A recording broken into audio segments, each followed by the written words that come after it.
Shri Gurubhyo Namaha. This is a story of Mandhata Maharaja. It is a Bhagavata Katha which is in the 9th skanda of Bhagavata. So there was a king called Yuvanashva. This king Yuvanashva was a great Chakravarti. He ruled a lot of kingdom territories. He had 100 wives, but he had no children. He was bereft of progeny.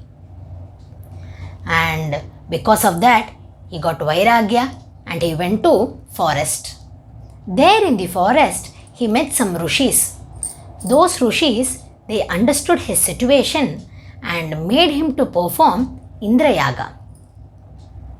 So an Indra Yaga happened there. At night, when everyone were sleeping, this king Yuvanashva, he felt very thirsty. So he woke up, he went to search for water and he came to Yagnashala.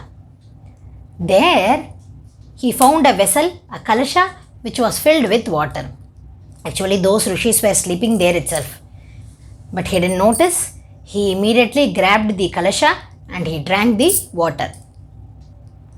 That water was an abhimantrit water which was to be given to Yuvanashva's wife, but rather he himself drank it. After this, when the rishis woke up, they were astonished to find an empty vessel. They inquired everywhere, where did the water go? Who drank the water? Anyone who consumes that water is destined to get Santana. Where did it go? They inquired everywhere. At last they came to know that the king himself has consumed the water.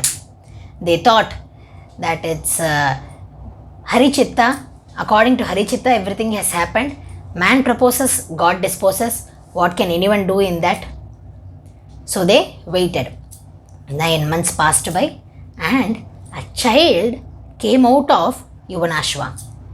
The child tore open the stomach of Yuvanashva and came out of it. That child, after its birth from a father, started to cry a lot.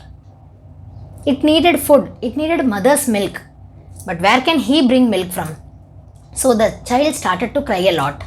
At that time, Lord Indra came there. The child was born after pleasing Lord Indra through Indra Yaga. So Lord Indra himself came there and said, Mandhata. He said, take my finger and suck it and drink milk from it, he told. And as told by him, the child drank the milk from the finger of Lord Indra. And that child was famously called, and it has got his famous name, Mandhata. And he was named by Indra as Trasadasyu. Here, this child became the Ekachakradipati. Mandhata Maharaja, he ruled entire Saptadvipas. He did a lot of Bhagavat Aradhana. He attained a lot of Siddhi by doing Yajna Yaga, Dana Dharma, etc. He ruled everywhere where the sun rose, where the moonlight fell. That's the power of Siddhi. See, imagine a child being born from a male parent. This itself shows the mantra Siddhi that the Rishis possessed.